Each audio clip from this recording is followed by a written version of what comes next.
waxaan rabaa inaan ka hadlo jeeskii uu xasan daahir aweys uu kula kacay ninkii odaga ahaa ee wiilkiisa dhintay maxamuud aadan ee farxaan dhalay. jeeskii uu kula kacay maantay ilaahay wuu degdeg ayuu ilaahay uga soo jawaabay.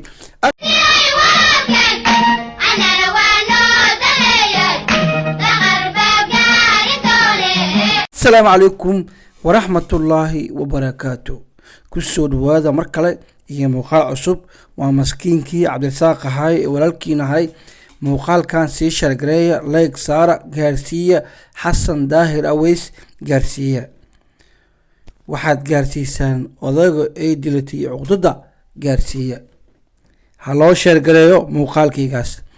حسن داهر أويسو بلدابو موقع كاغي شلي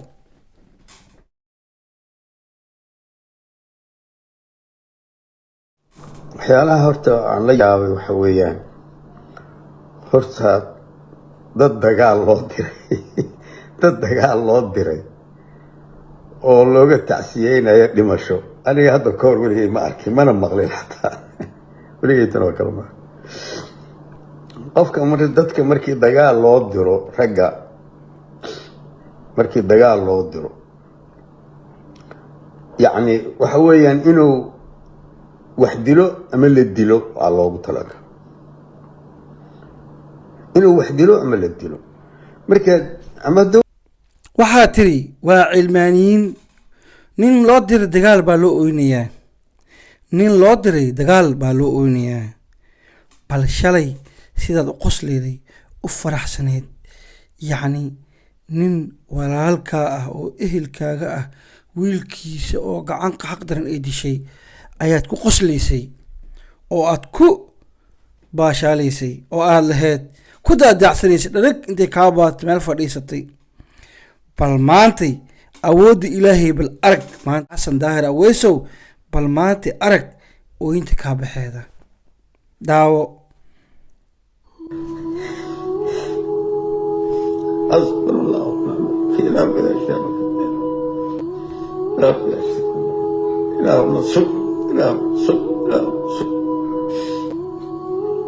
جزاه الله عني خير جزاه الله عني خير جزاه الله عني خير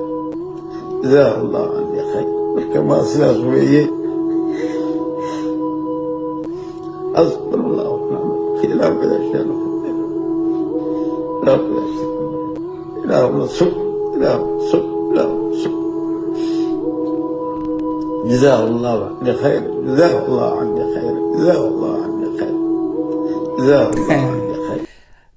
hey waxaa la dhahay waa taas cuqubada way soo dedegtay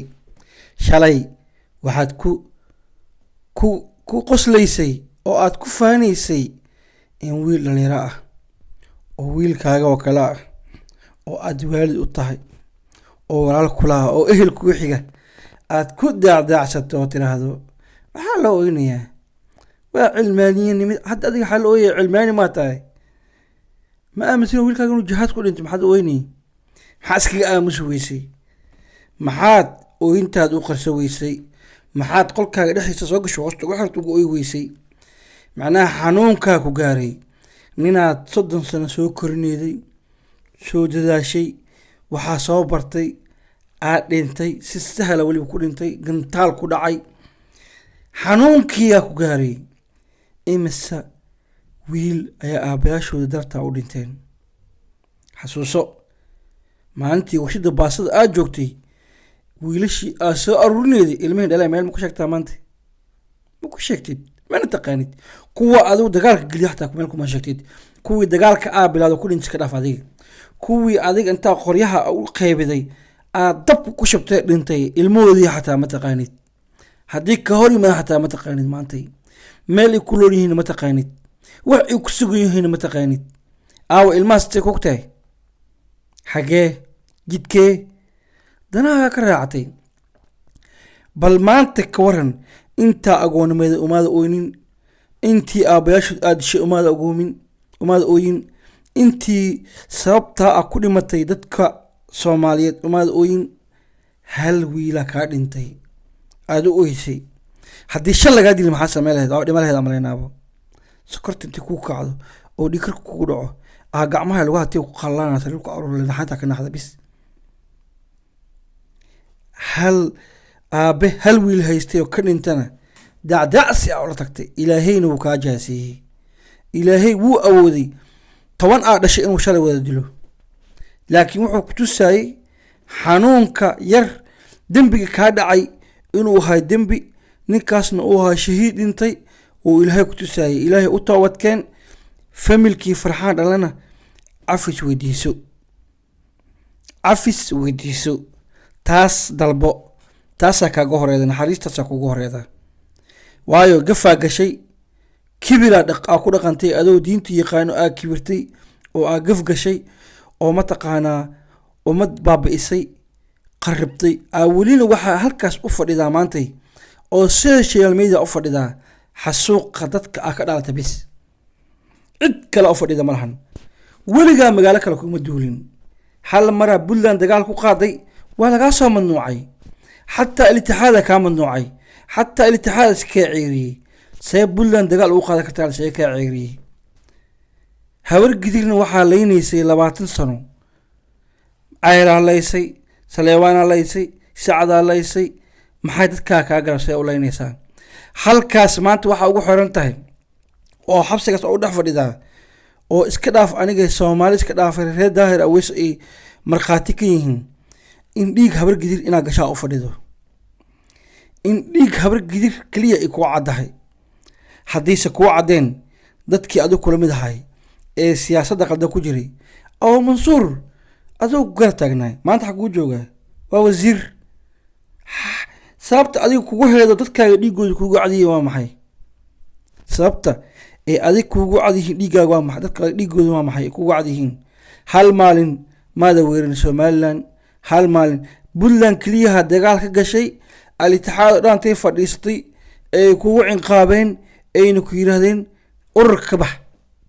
banaankaaga tooreen oo ay daaqadaha ka soo wada xirteen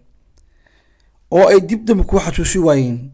waxayna ku xasuusi waayeen kaliya wax ahayd see Puntland dagaal uga bilowday xasuuso adeer hadaa maskax leeyahay taas waa xasuuso meeshaas waxa ugu xiran tahay oo u fadhida oo Mansuur wasiir ku noqday adina wax u qabsan la adahay waxa waaye uqdad nafsi kugu jirta waadi waxaas dhahay Xasan Daahir Aweys tolimo xuma hayso meesha mataqaana wuxuu ugu xiran talkiisa dad heeno taas ku fikir jiray laakiin waxa ogaaday in tolkaaga iga aqal badan yihiin oo ogaayeen in bahal habar gidir bis loo soo diray inaad tahay qandaraaskaaga iyo dhiig camniyada in habar gidir bis aan la tahay in aad dadkaaga bis gumaada inay tahay waxa aqligayga sii waayay in beel dhano xeer leeyahay inta ogaa dhiig ku jirto in Xas Daahir Aweys oo xiran ay ka aamusan maxaa kalifan dhihi jiray ileen bilaay ahayd adeer gaclihi cidna kuma ogeen hadaba dhiig saas habar gidir ugu farxeedo oo ugu qosleedo oo idaacadaha u soo fadhiisanaydo hadda xal ooyay kan jirka ka soo go'ay mahano ka kala wax ku ma soma ya Xas Daahir oo muuqaalkayga shargareeya Xas Daahir Aweys gaarsiiya doqonnimada ku jirta gaarsiiya diin xumada ku jirta gaarsiiya in qaabtu ilaahay kala kulmana hadduu sarwi in mid kale ku dhacdo cari ilaahay kale ku dhacdo raali gelina ka bixiyo ilaahayna ha u toobad keeno dadkiisana icafiha yiraahdo meesha laga saaray oo wax qalbi ugu taagan maalin Xasan Daahir Aweys wuxuu bis u rabaa inuu habar gidir magaceeda waabiyo Saleewaan wuxuu ka dilay rag badan neero dilay balaagu dilay saraakiishi habar gidir dhow laayay Sacadu ka laayay Ayro ka laayay wuxuu ka laayay qabiil saruur ka laayay wixii saraakiil habar gidir laga dilina asaga la ku maqan yihiin adile ku maqan yihiin ciddart u soo adeegso waa cadda taas adile ku maqan yihiin ina saraakiishi habar gidir aalaysay oo kala yareysay taas ilaahay marqaati uu ka yahay waayo hadduu maantay xaq ku taagan tahay oo farxan cilmaani yahay aabiis oo cilmaanimo loo oynayo ilaahay kuma xanuunjiyaan adiga ilaaha ku tusiyay ina qalad ku jirto dadkaaga dhibaateyso aniga kuma faraxsan wiilkaaga u dhinto laakiin waxaan ka xumahay inaad adiga ku farxan tahay wiil ishaalme u dhinto kuwaagana jaamacada ka bixiso oo kuwaaga heer gaarsiiso oo kuwaaga dadka tiraahdo dhinaca ka laaye aadna kuwa kalena rabto in lagu farxo haddaada ka soo laabanin insha allahu tacaala masiibo tan ka xun ilaahay wuu kugu ridaa ilaahayana kuu baryaynaa inuu masiibo xun adduunya korkeeda kugu tuso oo rag badan oo dhasha adiga dhammaadaan waxaan saas kuu leeyahay wax kale maahan wax kale kuuma lihiyey waxaan kuu leeyahay in mataqaanaa aad noqotay qof xun oo ehelkiisa necab oo qaraabadiisa necab oo jecel inay baaba'aan muuqaalka hala sii shaargareeyo hala gaarsiiyo xasan daahir aweys gacanta ha loogu shubo wassalaamu calaykum waraxmatullaahi wabarakaatu